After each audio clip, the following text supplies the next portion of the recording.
Hundreds of EFF members are expected to gather in Johannesburg and Cape Town to mark Land Reclamation Day.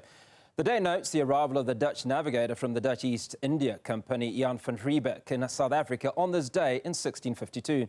In this commemorative event, the EFF will highlight the historical injustices entrenched by colonialism and economic injustice in South Africa. Let's take you now to Sofia Town, which has its own dark history of forced removals during apartheid, where we find Newzroom Afrika's Katleho, Sekhotho.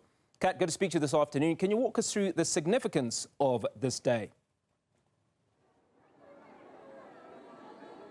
Afternoon, Hugo. The theme is the Land Reclamation Day, and EFF members have gathered, donned in their red, party regalia, and it is about reflecting on the what's happened since 1652 when Jan van Riebeeck landed in South Africa, and the EFF highlighting the social and historical injustice in terms of land distribution and land possession since that time, and EFF standing firmly against the newly signed Expropriation Act just earlier this year by President Cyril Ramaphosa, saying it's a cop-out by the African National Congress and that it doesn't actually address the historical injustices of the past. And so the EFF gathering today, EFF leader Julius Malema will be speaking in a short while, but to get some sense from the ground from EFF members and supporters, I have with me Ntokozo.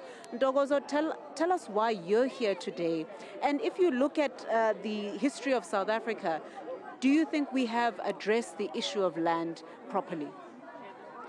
Greetings, viewers. This is Fighter Ntokozo Maseko, a member of EFF in good standing. Well, we are here because our people was forcefully removed here in 1955. That is why we are here. We believe that as EFF, we have cardinal pillars. Number one, it says expropriation of land without compensation. So that is why we are here. We believe that private ownership of land should be discontinued. So we are clear, we are very clear when it comes to our cardinal pillar number one, and there's no going back. We stand on that point. Thank you.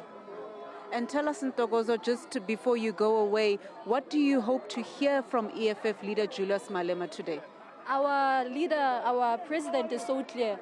We know he's gonna address this issue of land expropriation without compensation. So there's nothing new. He's still gonna highlight everything that we know. We are very sure on that. All right, thank you very much, Ntokozo. Just to bring into the conversation, Ndate Lawrence, tell us from your standpoint, what do you make of the history of South Africa as it relates to land possession? And do you think the injustices of the past have been addressed sufficiently? Thank you very much. My name is Councillor Lawrence Paloi. I think the issue of the land has not yet been addressed yet. It's something that as economic freedom fighters, we are fighting so much so that it's properly addressed.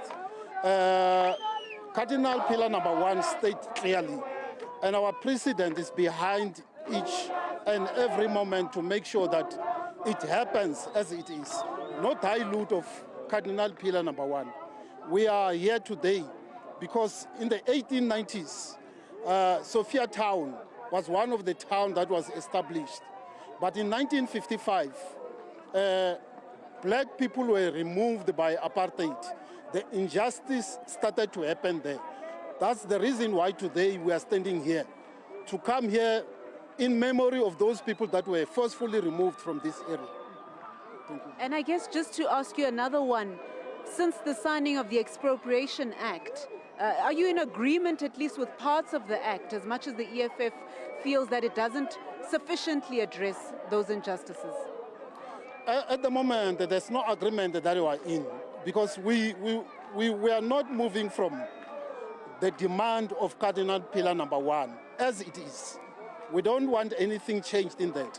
Failure to address that, we can't amend cardinal pillar number one. The stand for economic freedom fighters is to say that we're taking it as it is. We're not going to compensate anyone for land, because those who took the land away were never compensated at all. So as economic freedom fighters as well, we are not going to shy away to say anybody that comes, any political party that comes to negotiate on cardinal pillar number 1 must be prepared to take it as it is. Thank you very much for that. Thank you. So, Hugo, you've heard it there from members of the EFF highlighting there it's expropriation of land without compensation, and that without that amendment of Section 25 of the Constitution, nothing really is taking the country forward in terms of addressing the injustices of the past as it relates to land. So certainly it's the atmosphere here, certainly one of excitement, looking forward to the start of the program and the keynote address to be delivered by EFF leader Julius Malema.